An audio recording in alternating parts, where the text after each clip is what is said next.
And finally हम लोग यहाँ पर हाजिर हैं अपने फर्स्ट सेम की लास्ट वीडियो के साथ, जिसमें हम लोग यहाँ पे बात करेंगे अपने फार्मास्यूटिकल इनऑर्गेनिक केमिस्ट्री के टॉप 15 क्वेश्चंस के बारे में, जिनको अगर आपने पढ़ लिया तो आप अपने एग्जाम में 100% पास हो जाएंगे। अब देखिए यहाँ पर, सिंस ये हमारी फर्स्ट सेम की लास्ट वीडियो होने वाली है, इससे पहले हमने बाकी सारी चीजें अपलोड कर ही दी हैं, आप लोग को पता ही होगा। बट अब यहाँ पे आप मुझे कमेंट करके बताइएगा, अगर आपने हमारे लेक्चर्स अटेंड किए हैं, अगर आपने मेरे लेक्चर्स के थ्रू एग्जाम दिए हैं, तो सबसे पहले आप बताइए आप लोग के एग्जाम कैसे जा रहे हैं। बाय द वे नहीं भी दिए तो भी आप बताइए आप लोग के एग्जाम कैसे जा रहे हैं। और ये जो इम्पोर्टेंट क्वेश्चंस हैं, इनसे आप लोग की हेल्प हुई कि नहीं हुई, तो ये सारी चीज़ें आप मुझे कमेंट करके बताइएगा। अगर हुई है तो अच्छा लगता है सुनकर, ठीक है। बाकी अगर हम लोग यहाँ पे बात करें तो देखिए, इससे पहले हमने यहाँ पे बाकी चारों सब्जेक्ट के top 15 important questions, normal important questions, one shot videos मतलब एक ही वीडियो जिसमें पांचों के पांचों यूनिट यहाँ पे कंप्लीट कवर है, ये सारी चीजें हमने चारों सब्जेक्ट की अपलोड कर रखी हैं। एंड देखिए, इसमें भी जो भी इंपॉर्टेंट क्वेश्चंस आप लोग को मिलने वाले हैं, इसका भी सोल्यूशन वीडियो हमने ऑलरेडी अपलोड कर दिया था, फार्मास्यूटिकल इनऑर्गेनिक केमिस्ट्री, तो उसको भी आप देख सकते हैं। पांचों की पांचों यूनिट आप लोग को उस सिंगल वीडियो में मिल जाएगी, जिसमें इन सभी क्वेश्चंस को, जिसको हम यहाँ पे अभी देखने वाले हैं, इन सभी का आंसर आप लोग को उस वीडियो में देखने को मिल जाएगा। बाकी जो भी पीडीएफ नोट्स होंगी वो आप लोग को हमारे ऐप पर देखने को मिल जाएंगी, ठीक है, तो वहां आप विजिट कर लेना। और जो 2 मार्क्स के क्वेश्चन हैं, उनका सोल्यूशन आप लोग को हमारे टेलीग्राम चैनल पर देखने को मिल जाएगा। तो टेलीग्राम चैनल भी आप यहाँ पे जरूर से ज्वाइन कर लेना अगर आपने नहीं किया है इनकेस। और अगर हम लोग यहाँ पे बात करें अपने फार्मास्यूटिकल इनऑर्गेनिक केमिस्ट्री के टॉप 15 क्वेश्चंस के बारे में, तो सबसे पहला क्वेश्चन हमारा इम्प्योरिटीज के ऊपर देखने को मिल जाता है। अब देखिए, ये क्वेश्चन हमारा काफी ज्यादा इंपॉर्टेंट हो जाता है, क्योंकि यहाँ से क्वेश्चन हमें हर बार देखने को मिलता ही रहता है। अब इसमें देखिए, इसमें बेसिकली हम लोग बात करें तो इम्प्योरिटीज के भी 2-3 टाइप्स होते हैं, और जो हमारे वेरियस सोर्सेज हैं, तो यहाँ से हमें क्वेश्चन जो है देखने को मिल जाता है। तो इस टॉपिक को आप यहाँ पे जरूर से देख लेना। सेकंड क्वेश्चन अगर हम लोग यहाँ पे बात करें तो हमारा लिमिट टेस्ट के ऊपर आ जाता है। अब लिमिट टेस्ट हमारा एक बहुत इंपॉर्टेंट कॉन्सेप्ट है। इसके अंदर हमारे सिलेबस में 6 लिमिट टेस्ट दिए हैं, जिसमें से ये चारों हमारे बहुत इंपॉर्टेंट है। एंड देखिए, ये चारों ही इंपॉर्टेंट है, बहुत सिंपल है। अगर आप लोग यहाँ पे देखेंगे तो इसका हमने सॉल्यूशन तो अपलोड किया ही है, तो आप लोग एक बार उस वीडियो को देखिएगा, ठीक है। अगर आप लोग को फिर कुछ ना समझ में आए तो आप बताइएगा। मैंने बहुत कोशिश करी है आप लोग को बहुत सिंपली सारी चीजें एक्सप्लेन करने की। तो बहुत सिंपल सा टॉपिक है, बट आप लोग देख लेना। अब यहाँ पे इन चारों का ही देख लेना, क्योंकि ये चारों काफी इंपॉर्टेंट है।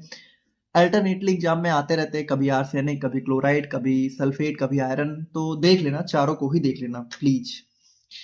थर्ड क्वेश्चन की अगर हम लोग यहाँ पे बात करें तो हमारा इलेक्ट्रोलाइट्स के ऊपर आ जाता है। अब देखिए, इलेक्ट्रोलाइट्स की बात करें तो ये हमारे बॉडी के अंदर जो भी इलेक्ट्रोलाइट्स होते हैं, स्पेशली जो हमारे कुछ फिजियोलॉजिकल आयंस होते हैं, तो उनके जो फंक्शंस हैं, वहां से हमें क्वेश्चन देखने को मिल जाता है। तो ये क्वेश्चन भी हमारा काफी इंपॉर्टेंट हो जाता है।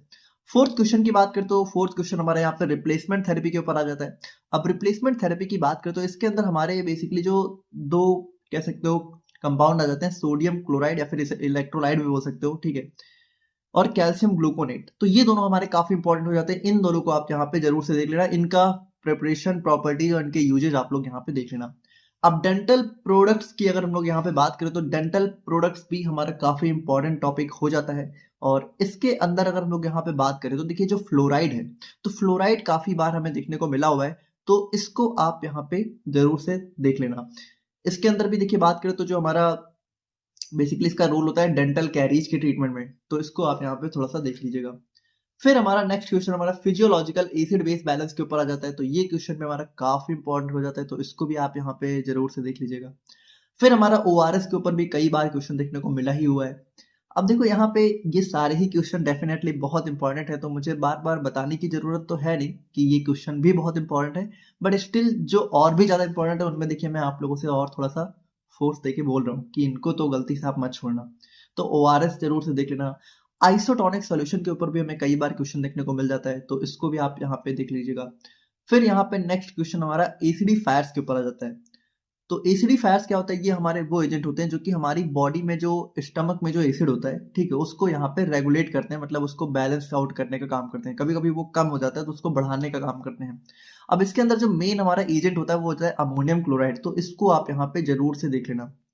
उसके बाद हम लोग यहाँ पे बात करें तो हमारा एंटासिड के ऊपर क्वेश्चन आ जाता है। अब एंटासिड क्या होते हैं? सिंपल सी बात है, ये हमारे वो एजेंट होते हैं जो कि स्टमक के एसिड को थोड़ा सा कम करते हैं। एसिडिटी जब बढ़ जाती है तो आप लोग क्या लेते हो? एंटासिड ही तो लेते हो। तो इसके अंदर हमारा सिंपल सा सोडियम बाइकार्बोनेट और एल्यूमिनियम हाइड्रोक्साइड जेल, तो ये दोनों हमारे काफ़ी इंपॉर्टेंट हो जाते हैं, जिनका प्रिपरेशन, प्रॉपर्टीज एंड यूजेज आप लोग यहाँ पे देख लीजिएगा। उसके बाद यहाँ पे हमारा 11th क्वेश्चन हमारा कैथार्टिक्स के ऊपर देखने को मिल जाता है। अब कैथार्टिक्स क्या होते हैं? ये हमारे वो एजेंट होते हैं जो कि कॉन्स्टिपेशन को ट्रीट करने का काम करते हैं। अब इसके अंदर भी देखिए बात करें तो हमारा मैग्नीशियम सल्फेट, काओलिन, बेंटोनाइट, तो ये तीनों थोड़ा सा आप यहाँ पे नजर मार लेना। अब देखिए अगर आप थोड़ा सा यहाँ पे एक्स्ट्रा पढ़ना चाहते हैं तो एंटी माइक्रोबियल एजेंट को भी जरूर देख लीजिएगा, वहां से भी कई बार क्वेश्चन देखने को मिला हुआ है। बट सिंस हमें 15 क्वेश्चन ही इंक्लूड करने हैं तो इसीलिए उसको हमें छोड़ना पड़ा, बट वो भी इंपॉर्टेंट है, आप इतना समझो। उसके बाद अगर हम लोग यहाँ पे देखें तो 12th क्वेश्चन हमारा यहाँ पे एक्सपेक्टोरेंट्स के ऊपर आ जाता है। तो एक्सपेक्टोरेंट्स क्या होते हैं? ये हमारे सिंपली कफ सिरप होते हैं, ठीक है। कफ सिरप को ही हम लोग यहाँ पे एक्सपेक्टोरेंट्स बोलते हैं।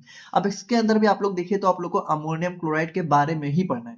तो यहाँ पे देखिए जो एसिडिफायर्स है यहाँ पे भी हमारा अमोनियम क्लोराइड था, और एक्सपेक्टोरेंट्स में भी आप लोग को अमोनियम क्लोराइड देखने को मिल जाता है। उसके बाद हम लोग यहाँ पे बात करें तो हमारा हिमेडेनिक्स के ऊपर क्वेश्चन आता है। तो ये हमारे वो एजेंट हैं जो कि एनीमिया को ट्रीट करने का काम करते हैं। अब इसके अंदर आप लोग यहाँ पे फेरस सल्फेट के बारे में थोड़ा सा अच्छे से देख लीजिएगा। उसके बाद हम लोग यहाँ पे देखें तो यहाँ पे देखिए हमारा एंटीडोट और इमेटिक्स। तो ये दोनों क्या होते हैं? ये दोनों ही कह सकते हो थोड़ा सा पॉइजन को ट्रीट करने का काम करते हैं, लेकिन इन दोनों का मैकेनिज्म ऑफ एक्शन थोड़ा डिफरेंट होता है। तो कैसे ये दोनों हमारे पॉइजन को ट्रीट करते हैं, पॉइजनिंग को ट्रीट करते हैं, तो इनके बारे में आप देख लेना। बेसिकली दोनों को ही देख लीजिएगा, ठीक है। अब इसके अंदर भी बात करें तो एंटीडोट के अंदर हमारा सोडियम थायोसल्फेट आ जाता है, इमेटिक्स के अंदर हमारा कॉपर सल्फेट आ जाता है। तो इन दोनों को भी आप यहाँ पे इसी के अंदर देख लेना, मतलब बेसिकली ये इसी का पार्ट है। और उसके बाद फाइनली हमारा लास्ट क्वेश्चन आ जाता है यूनिट नंबर 5 से, जो कि हमारा आ जाता है alpha, beta and gamma radiations के ऊपर। बेसिकली हमारा रेडियो एक्टिविटी के ऊपर क्वेश्चन देखने को मिल जाता है। एंड स्पेशली इसमें भी हम लोग बात करते हैं, जो सबसे इंपॉर्टेंट टॉपिक है वो हमारा बन जाता है handling and storage of radio pharmaceuticals के ऊपर। तो देखिए ये हमारे इनऑर्गेनिक केमिस्ट्री के वो 15 क्वेश्चंस हैं जिनको आपको बिल्कुल भी नहीं छोड़ना है। अगर आपने यहाँ पे मान लीजिए इनऑर्गेनिक केमिस्ट्री पढ़ भी ली है तो आप यहाँ पे एक बार देख लीजिएगा कि इन 15 क्वेश्चंस में से कुछ छूट तो नहीं गया है। तो इनको आप अगर देख लेंगे तो आप बहुत अच्छे मार्क्स भी लेके आएंगे, ना सिर्फ पास होंगे। तो यहाँ पे देखिए फर्स्ट सेम की जर्नी यहाँ पे खत्म होती है।